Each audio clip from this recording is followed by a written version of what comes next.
How to reset your iPhone. Hello guys, this is Atticus and welcome back to another tutorial video.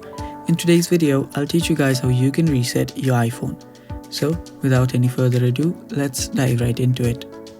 So the first step that you will need to take is open up your settings. After you're on your settings, what you'll then need to do is scroll down. Now after you scroll down, you'll find the General button. Tap on General, and after you're on General, now all you have to do is scroll down.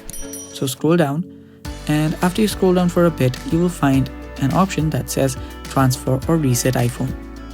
Tap on Transfer or Reset iPhone, and right there you'll find the Reset button. Now there are two buttons. Make sure that you do not tap on Erase All Content and Setting. If you do that, everything on your iPhone will get deleted. So tap on Reset, and after you tap on Reset, you'll get a few options to reset.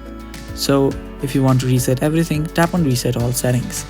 There is also an option to reset your network settings, reset your keyboard dictionary, handwriting style, home screen layout, and location and privacy. So if you want something specific, you can use those options. If not, you can reset everything by tapping on Reset All Settings.